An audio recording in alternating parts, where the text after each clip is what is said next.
Hi, my name is Lourdesa Croy, and I'm a mother.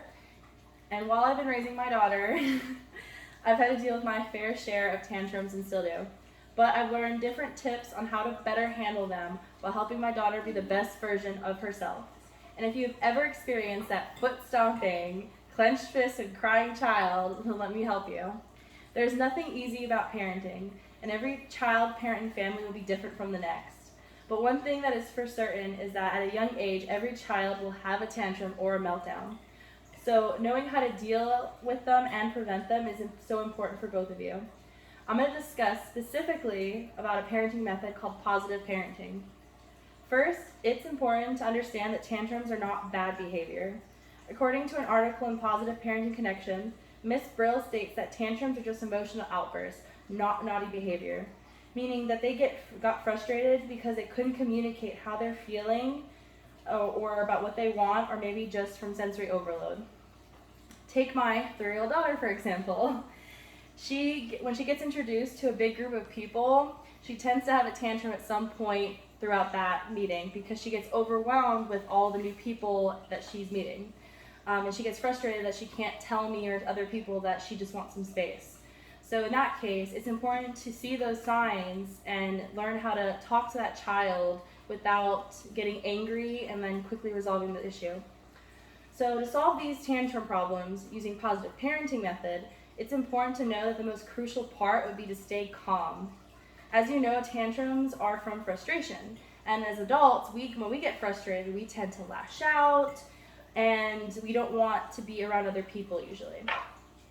So learning from our own experiences, we should know that staying calm while interacting with a child who's frustrated will make the process a lot easier. So while staying completely calm, address your child. Let the child have time to speak. Let them express themselves so that way you understand what's so hard for them that they're getting overwhelmed about.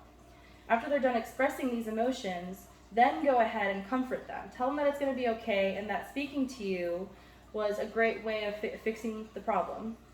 By being present and showing them that you understand, according to Parenting Blog by Camp Sunshine, they'll see that speaking to you is going to solve their problems faster than having a breakdown, thus ending the tantrum a lot sooner than if you guys were to yell at each other. Now, positive parenting does more than just stop the tantrum. It can prevent them while helping your child develop. According to a study in 2021 about the impact on early vocabulary on infants and toddlers by E.L. Bavin, by letting your child have that time to tell you why they're frustrated, you're actually helping them strengthen their vocabulary, which then in turn also teaches them to have tantrums less often. Why, you ask? Because as they learn to tell you when and why they're frustrated, you can help them solve that problem a lot sooner than if you decided to scream about it. My best friend's son gets very overwhelmed from loud sounds, and his mother boards dogs, so it gets very loud in the house with all the barking. So now that he's 4, he's learned that by freaking out and crying about it, he's not going to solve this problem. So now he goes up to his mom, he lets her know, "Hey mom, I'm overwhelmed, the dogs are barking, can you get them to stop?" So now she can go ahead and tend to them and her son doesn't freak out. This development helped him and his mom in understanding his frustrations and giving them a better relationship, since now he can spend more time being happy instead of crying. Now, sometimes kids do have bad behavior, so what do you do when your child is doing something they know they're not supposed to? First, it's important to know that bad behavior is likely from one of a few things: boredom or your lack of attention on them. That being said, because they are likely wanting a reaction out of you, it's so important not to give them that reaction. So like mentioned before, don't get angry, just stay as calm as possible. Showing your child all while showing your child that there still will be consequences for their actions. And for consequences, those spankings were the old way of handling it. It isn't really a modern nor effective way to teach your child that their behavior is not tolerated. A tip I learned during an interview with a child behavior therapist, Gina Smith, was that timeouts are very effective, but the rule of thumb is not to overdo it. Let the time of the timeout be the length of their age. So my daughter being 3, she will only have a 3-minute timeout to reflect her bad behavior.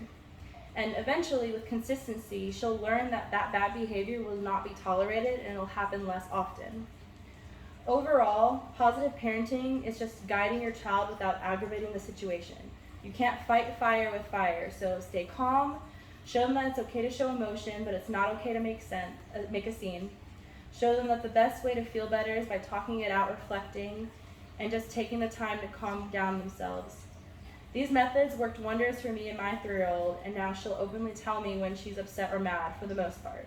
So I dodge multiple tantrums per day, and my daughter is happy, vibrant, and talking a storm up all day long. I hope this information helps you with the fun journey of parenting. Thank you.